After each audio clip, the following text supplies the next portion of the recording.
সকলকে জয় যিশু প্রভু ধন্যবাদ করি। আসুন আজকের বাক্য আরম্ভ করি। আদি পুস্তক 29 অধ্যায় পাঠের আরম্ভ এই রূপ। যাকবের বিবাহ ও পরিবারের বিবরণ। পরে যাকব চরণ তুলিয়া পূর্ব দিকস্থ দুই বংশীয়দের দেশে গমন করলেন। তথায় দেখিলেন মাঠের মধ্যে এক কূপ আছে, আর দেখো তাহার নিকটে মেষের 3টি পাল শয়ন করিয়া রইয়াছে, কারণ লোকে মেষপাল সকলকে সেই কূপের জল পান করাইত। আর সেই কূপের মুখে এক বৃহৎ প্রস্তর ছিল। সেই স্থানে পাল সকল একত্র করা হইলে লোকে কূপের মুখ হইতে প্রস্তরখান সরাইয়া মেষগণকে জল পান করাইত। পরে পুনর্বার কূপের মুখে যথাস্থানে সেই প্রস্তর রাখিত। আর যাকব তাহাদিগকে বলিলেন, ভাই সকল, তোমরা কোন স্থানের লোক? তাহারা কহিল, আমরা হারন নিবাসী। তখন তিনি বলিলেন, নাহরের পুত্র লাবণকে চিনো কিনা? তাহারা কহিল, চিনি। তিনি বলিলেন, তাহার মঙ্গল তো? তাহারা কহিল, মঙ্গল দেখো, তাহার কন্যা রাহেল মেষপাল লইয়া আসিতেছেন। তখন তিনি বলিলেন, দেখো, এখনো অনেক বেলা আছে, পশুপাল একত্রকরণের সময় হয় নাই।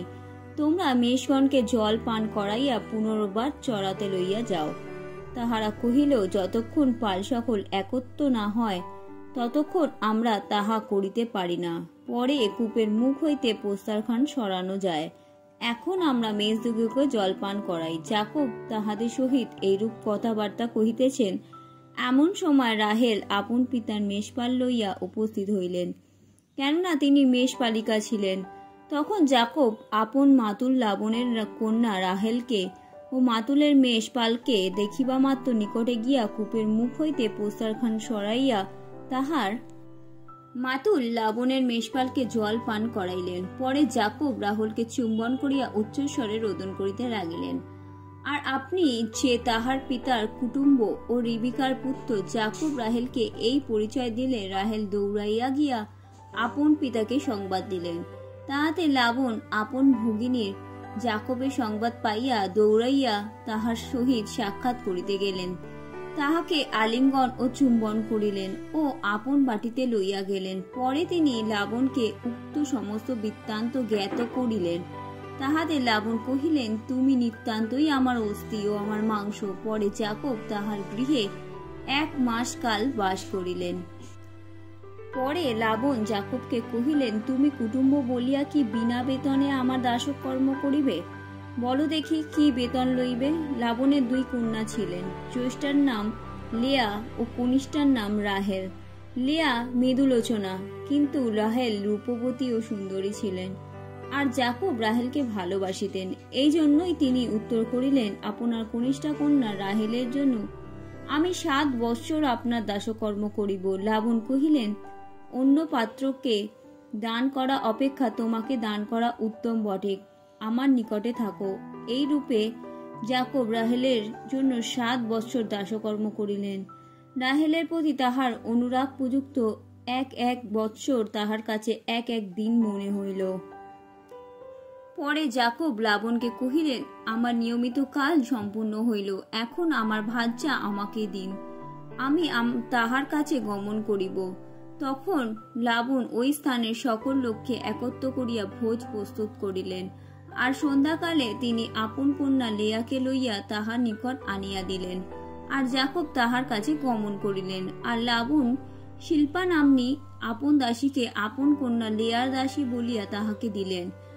আর প্রভাত হইলে দেখো তিনি লেয়া। তাহাতে যাকব লাবণকে কহিলেন, আপনি আমার সহিত এ কি ব্যবহার করিলেন? আমি কি রাহেলের জন্য আপনার দাসকর্ম করি নাই? তবে কেন আমাকে প্রবঞ্চনা করিলেন? তখন লাবণ কহিলেন, জ্যেষ্ঠারজ্ঞে কনিষ্ঠাকে দান করা আমাদের এই স্থানে অকর্তব্য। তুমি ইহার সপ্তাহ পূর্ণ করো, পরে আরো 7 বৎসর আমার দাসকর্ম স্বীকার করিবে, সেজন্য আমরা উহাকে তোমাকে দান করিব। তাহাতে যাকব সেই প্রকার করিলেন, তাহার সপ্তাহ পূর্ণ করিলেন। পরে লাবণ তাহার সহিত আপন কন্যা রাহেলের বিবাহ দিলেন। আর লাবণ বিলহা নাম্নী আপন দাসীকে রাহেলের দাসী বলিয়া তাহাকে দিলেন। তখন তিনি রাহেলের কাছেও গমন করিলেন এবং লেয়া অপেক্ষা রাহেলকে অধিক ভালোবাসিলেন। এবং আরো 7 বৎসর রাবণের নিকট দাসকর্ম করিলেন। পরে সদাপ্রভু লেয়াকে অবজ্ঞাতা দেখিয়া তাহার গর্ব মুক্ত করিলেন, কিন্তু রাহেল বন্ধা হইলেন। আর লেয়া গর্ভবতী হইয়া পুত্র প্রসব করিলেন ও তাহার নাম রুবেন পুত্রকে দেখো রাখিলেন। কেননা তিনি কহিলেন, সদাপ্রভু আমার দুঃখ দেখিয়াছেন, এখন আমার স্বামী আমাকে ভালোবাসিবেন। পরে তিনি পুনর্বার গর্ভবতী হইয়া পুত্র প্রসব করিয়া কহিলেন, সদাপ্রভু শুনিয়াছেন যে আমি ঘৃণার পাত্রী, তাই আমাকে এই পুত্রও দিলেন। আর তাহার নাম শিময়ন শোভন রাখিলেন।